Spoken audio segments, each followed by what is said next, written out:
Immerse in the profound wisdom of the Shandilya Bhakti Sutras, ancient verses, revered as a pinnacle of devotion and spiritual awareness. Under the guidance of His Holiness Swami Jyotirmayananda, plunge into the infinite ocean of this revered scripture. Discover its hidden truths. Embrace its transformative power. Awaken to new realms of divine love and spiritual awareness. The depths are calling. The deeper you dive, the more treasures you'll discover. And now, Sri Swami Jyotirmayananda.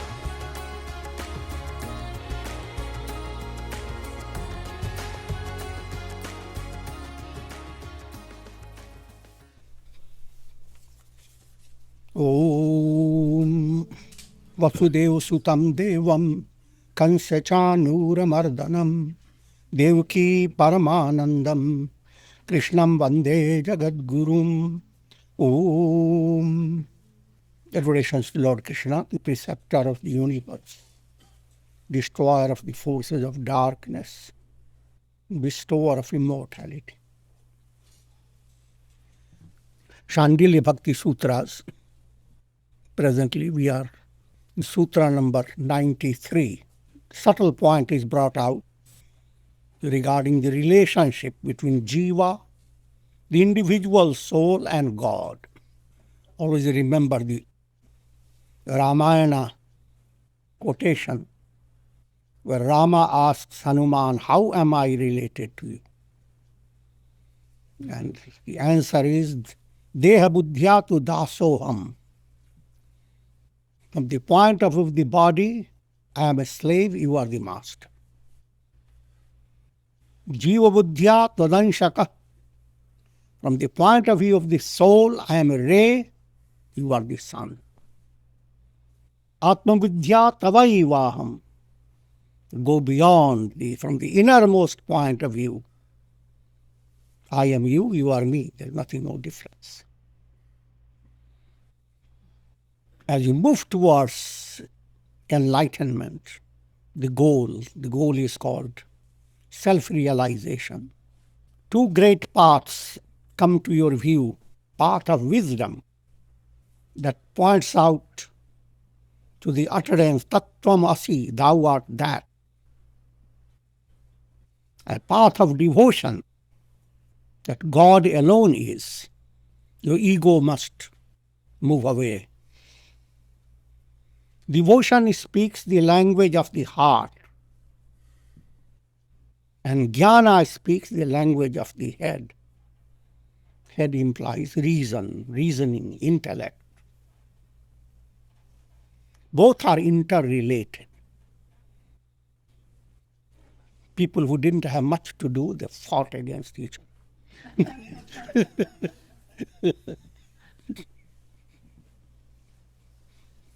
Because if you really become interested, then there is no need to fight. Brahman is described as absolute awareness, and as well as Brahman is described as Ananda, bliss. So if your mind goes on asking, who am I? What is the source of awareness in me? You are doing the right thing. But another person says, no, I want happiness. How can I be absolutely happy? I want to reach that where there is absolute rasa. Raso vaisaha.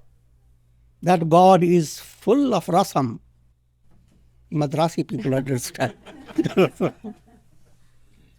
Full of nectar.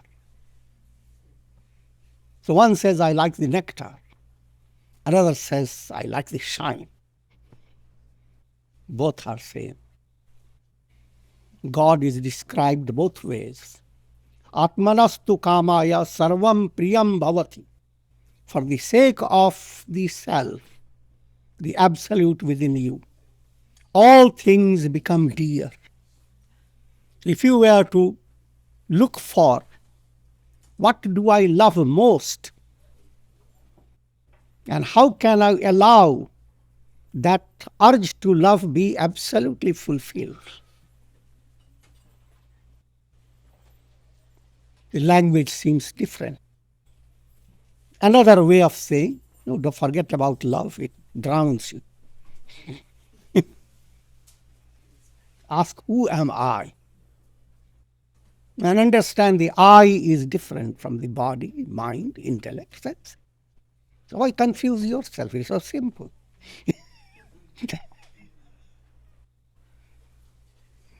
In fact, both are two aspects of the same reality. If intellectual understanding gives clarity to you, and begin to say, oh, Vedanta is so easy. It's easy to understand. I am not the body, not the mind, not it. But watch yourself in day-to-day life. Someone doesn't even remember to say good morning to you, and become affected. And someone insults you, become affected. Circumstances pressure your head. What happens to Brahman? He runs away fast.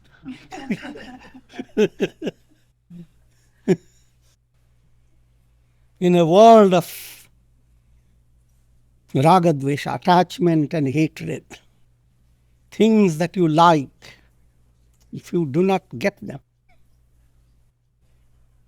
someone takes away the things that you like. At that time, what happens to Brahman? So therefore, it's important to understand it is not just one grasp, like a mathematical problem, you have grasped it, and solution is there. It's permanent, you will get 10% mark in the examination. But here, process is how to realize it. And what will happen if suppose you really understand I am Satchidananda. Intellectual understanding is just the beginning. It's just like you see in a geography book, here is the Himalayas, here is the Kailasha mountain or Mount Everest. And you start bragging, I know the Himalayas. I know the Manasovar Lake, I know all that. But you are far from really understanding what it is. To give you simpler version to understand, as long as vikaras of the mind, the impurities based on ego, are not dissolved, your knowledge will always remain theoretical. And your devotion will remain sentimental. But when vikaras begin to dwindle, your knowledge becomes direct experience, called aparoksha jnana, no longer in the form of information in your mind. And your sentiments turn into divine bhavana, a divine stream that forms itself into para-bhakti, supreme devotion, and breaks the barrier of the ego, dissolves it, washes away all your impurities. In practical world, if you understand that as long as mind is vulnerable to anger, hate, greed, your mind is vulnerable to be agitated, so long bhakti is your must.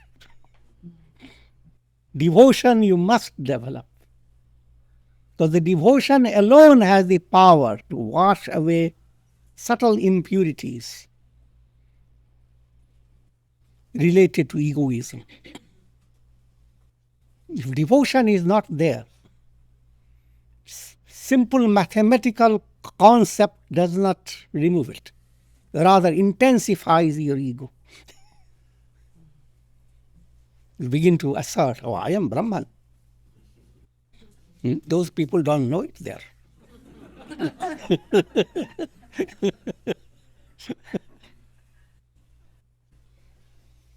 But when you begin to have a different understanding, even before you know I am Brahman, you begin to realize everyone is Brahman. Brahman is coming, it's like a tide, surf. Siya Ram Mai Sab Jag Jani, the entire world is filled with Brahman. What will you do? The whole tide is coming, the whole surf is coming up. Run away. You allow yourself to be drowned in it. That's called bhakti. Devotion and jnana both blend together. This term is used, para bhakti, supreme devotion. It is a movement. On one side, it is clarity of understanding. On the other side, an effulgence of love.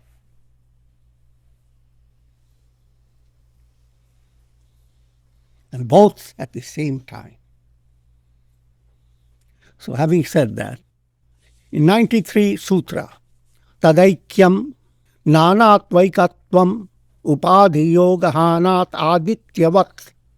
Unity is Brahman. Differences appear due to the presence or absence of the upadhis. Upadhis are limiting adjuncts. As in the case of the sun, the normal notion that I am being driven by God, controlled by God. I want something, but God wants something else. Man proposes, God disposes.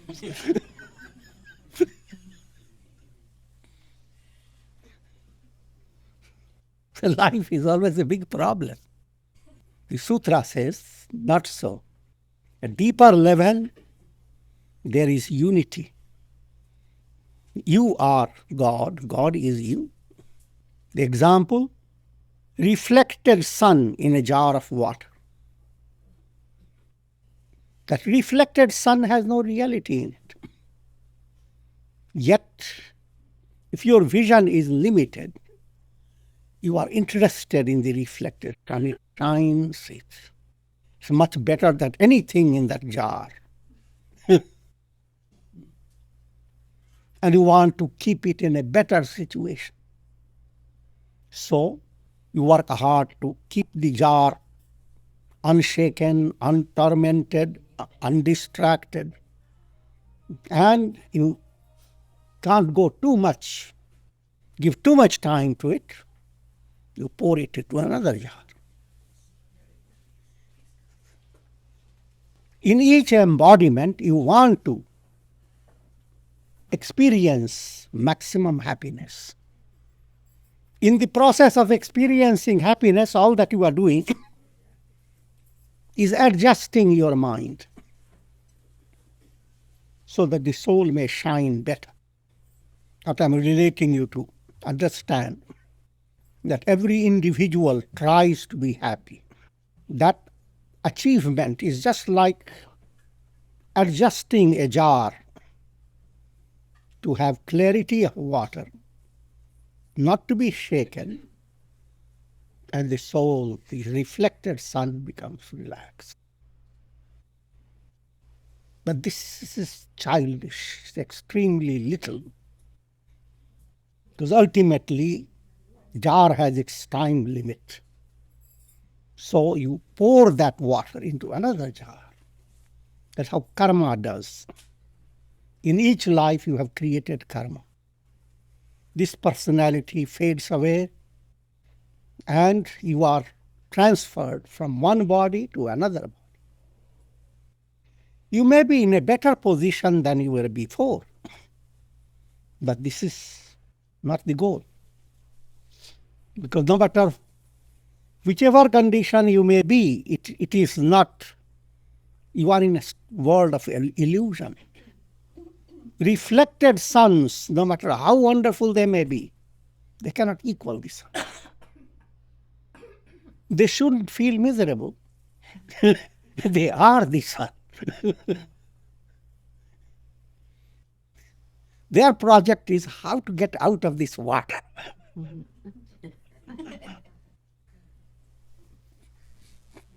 What is water? Water is the vapor of desires, condensed.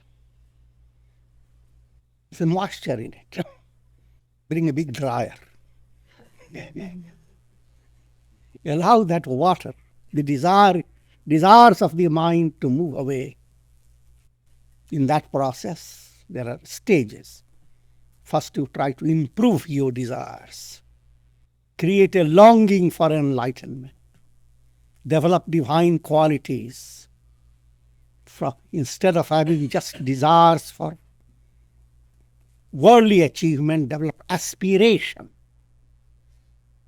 to end that existence of moving from one jar to another and be jarred all the time.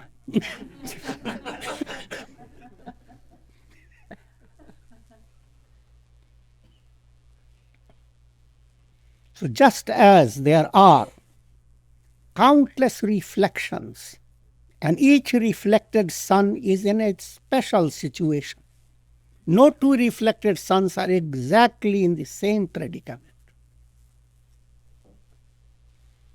You may say, oh no, here I have put two glasses and they have exactly the same type of water, and sun is shining them. Each reflected one is exactly in the same situation. Use your head. If they are exactly in the same situation, there won't be two. Each is occupying a different space. That in itself makes difference. No two souls are exactly alike. Such is the mystery of the world. And if one soul attains enlightenment, it does not accelerate your enlightenment unless you are related somehow to be influenced by saintly personalities. But even so, your enlightenment will be your effort, not somebody's grace. You will interpret it as God's grace. That in itself is your achievement. What created the differences? The term is used, upadhi. To understand upadhi, think of transparent crystal that has no color. Put a rose behind that crystal. Look into it, it's all rosy. So we say crystal is colorless, but because of the limiting adjunct of the rose, it appears rosy. That's the call it limiting adjunct. Crystal is completely without color. Put marigold, it becomes yellow or any other color. Same way, the self in you is absolutely like crystal. Mind and senses, they give you colorings. Because of association with mind, senses, ego, soul seems to be happy in the morning, not so happy in the evening, confused in the afternoon. Soul seems to be tormented, miserable, high and low, driven by karmas, fettered by various forms of bondage. All that seems, the reality is absolutely the soul is, the reflected sun is the sun, free of all fetters. All fetters, all bondages, all limitations are superimpositions, upadhis, limiting adjuncts. And one step further, the limiting adjuncts, the upadhis, they are not realities. In dream, you find yourself interacting with so many things. All those things are upadhis, limiting adjuncts, but they have no reality in them. When you wake up, when you attain enlightenment, you realize there was nothing to limit your mind. Further, mind itself was made up of illusions. So lead your mind to understand the point that deep down, all souls are Brahman. And the entire world and all these multiplicity of things in the world are nothing but the Brahman, the God. Pritagiti chet na parena sambandhat prakashanam. If you say that Jiva is different from Brahman because it is subject to bondage and liberation, the general idea, how can you say that soul in everyone is God? Soul is subject to bondage, release. Soul is driven by karmas. How can that soul be compared with Brahman? How can the soul be related to Brahman? To this, the answer is, bondage and release are due to mind. Mana eva manushyanam karanam bandha mokshayo. It is in and through the mind that you experience that you are in a state of bondage and that you have attained liberation. Sun has no problem of experiencing I am sinking in that particular jar. And now I can deep a sigh of relief about it. Sun has no awareness. It is only in relation to the reflected sun that you can say now this reflected sun is in turmoil. And with the disappearance of water, the reflected sun has become released. So therefore the words that are used, bondage and release, they are figurative terms. The innermost self is beyond bondage and release. Through your mind you go on creating your bondage. Through your mind you go on creating karmas. Led by your mind, you allow yourself to flow through countless embodiments. Again, led by your mind, you allow sattva to develop purity. Allow your mind to be enriched by good association, good thoughts. Allow your mind to be enlightened. Then you begin to understand. Remember those 3 points. First stage, I'm just a slave. God does everything, I can't do anything. Now you realize that I'm a ray. So, it is His glory that is shining through. And my possibility and capacity and potentiality is beyond limits. So if I were to develop more faith, more good-heartedness, more love, I can shine. How much can I shine? There's no limit to it. If you come to this stage, you are fairly liberated. Because now, when a cloud allows the ray of the sun to pass through, and the cloud begins to enjoy the fun the ray is passing through, and that enjoyment, cloud doesn't realize that it is being cheated. It is fading away. The cloud becomes happier and happier, come more and more. The end result is the cloud is not there. That's that which shone goes on shining. So you come to the third stage, Tavaivaham. From the deepest level, I and Brahman, I am that. That's the goal of life, to direct your attention towards your soul. First, to understand you are not just a chemical product. And brain brings about all these thoughts as a chemical reaction.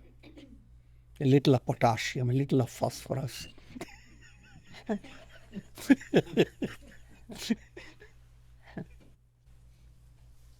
Your mind is not a secretion of the brain.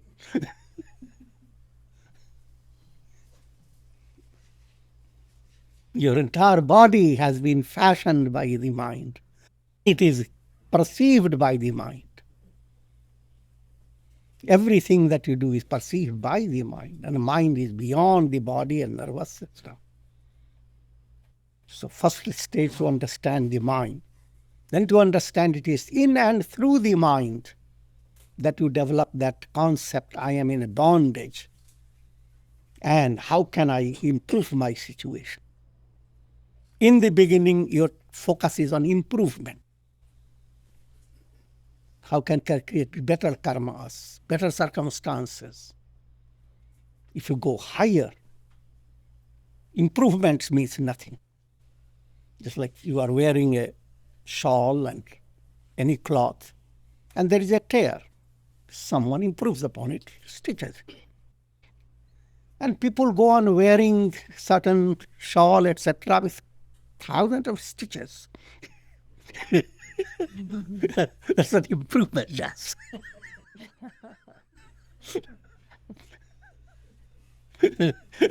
Liberation, thrash it. Tear it up.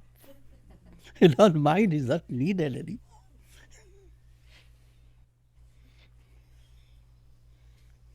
Bondage and release, both are magical works of the mind.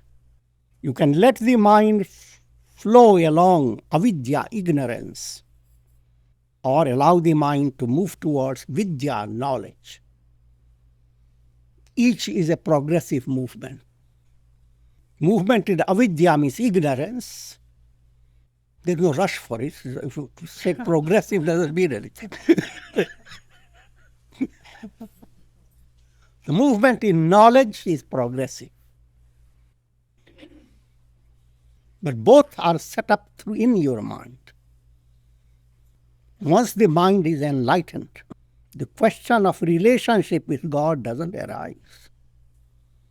God alone is. Lali mere lal ki jit dekhang tit lal. Kabira, Saint Kabira sings. It's the expression of a devotee. A devotee says, I went out to look for the beauty of my beloved. And lo, I see that beauty everywhere. Everywhere there is the presence of the beloved God. And then suddenly cat catches the tongue. Everything is dry. मैं भी हो गई लाल. I myself became.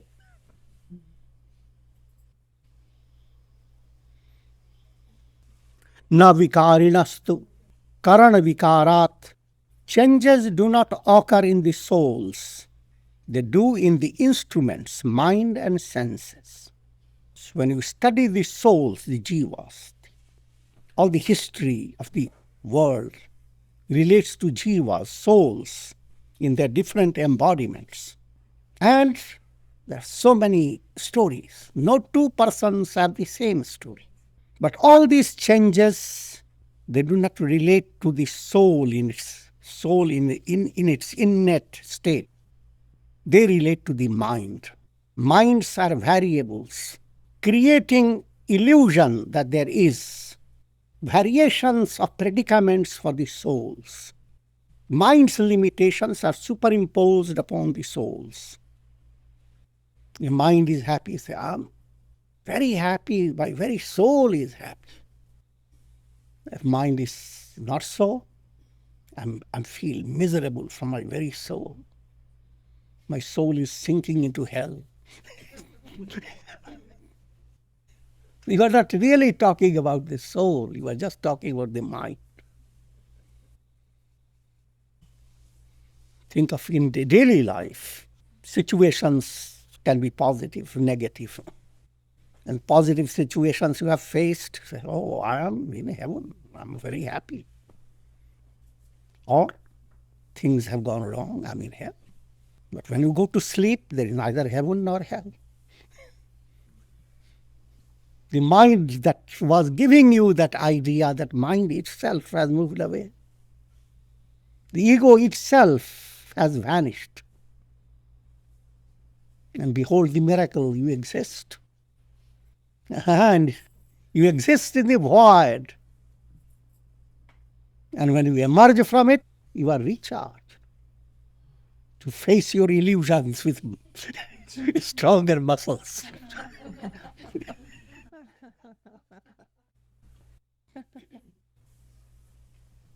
Ananya bhaktya tad buddhi buddhilayat atyantam. By unflinching devotion, when the intellect is utterly dissolved, one attains realization of the Supreme Self. When in your heart has developed a profound bhavana feeling that God alone is the source of love.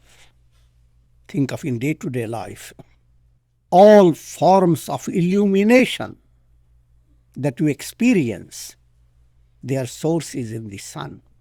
Even when you see in your room, it is dark. Even that perception of darkness is because there is a subtle awareness of the sun. In absolutely pitch black night, you don't open the door and say, oh, there is darkness. It's all black. But when you become aware there is darkness, it means there is a contrast. So, all talks of light and darkness on this earth, their source is the sun. Darkness doesn't really exist. The sun alone is. So therefore, unflinching devotion allow your mind to experience an opening of a window. Think of yourself in an enclosed room, very dark and damp, stinky and so forth. And then you have allowed a little crack to open in your window. Think how the light begins to come. Nothing in your room is as beautiful as that light coming up. That light coming into your room does not change the setup of your room. It will not arrange your bed. It will not set things right. What are you implying? No matter whatever may be the status of your room. In the same way, when you develop bhakti, devotion, you are opening a little window, very little crack. From that comes the light of divine love. Nothing in the world is like that.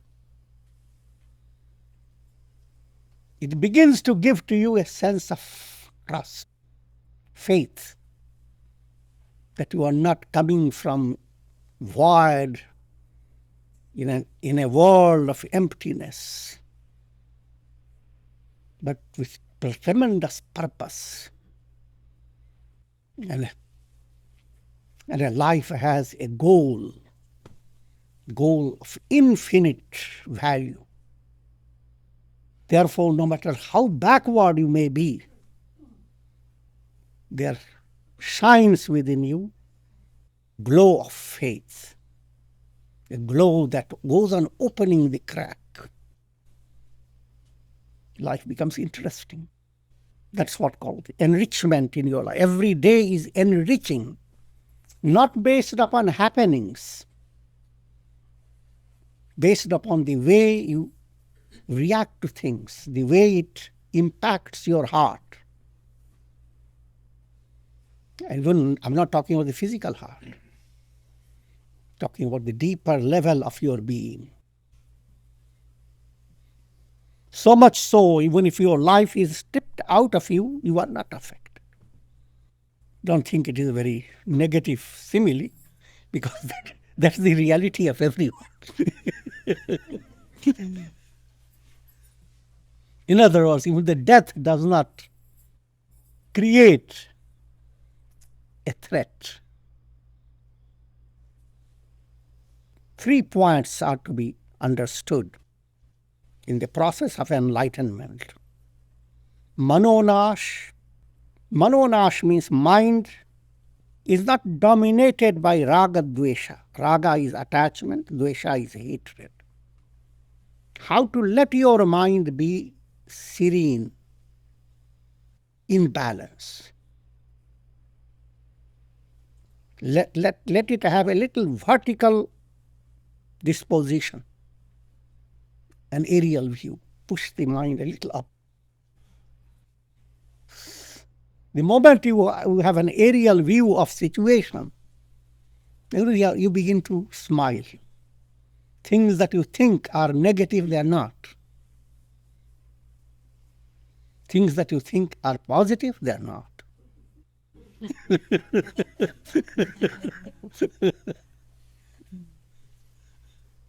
A glow of divine touch comes to your vision,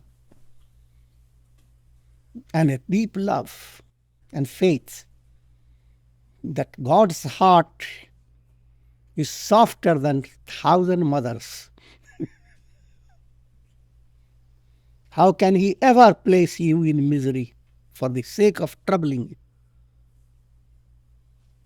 If the child were to understand that drop of the divine love, that he loves, she loves, then your vertical vision becomes more secure. No matter how situations are, you step back. Jahi vidhi rakhe Ram, tahi vidhi rahiye.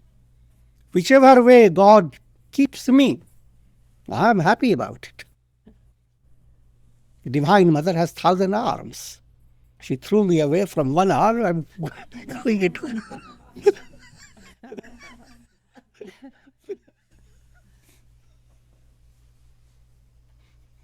That's manonash. Mind is destroyed. Then we speak of vasana akshaya, holding on to desires. If mind is illumined, you don't keep yourself bonded with desire. Desires will go on in practical world. You work for them, you will attain them. But don't allow yourself to feel that if my desire is not fulfilled, I am done. Your desires, they are just clouds. You are the sky. The sky can never be done. Cannot be affected. If you develop that type of profound understanding, your vasanas, even the deeper level of your mind is not clinging to desires. And that's a profound state. You develop it progressively, more and more. Along with it, tattva gyan. Intellect now is no longer intellectual. It is intuitional. Intellectual intellect is like a caterpillar. Intuitional intellect is like a butterfly. Intellectual intellect like a crow.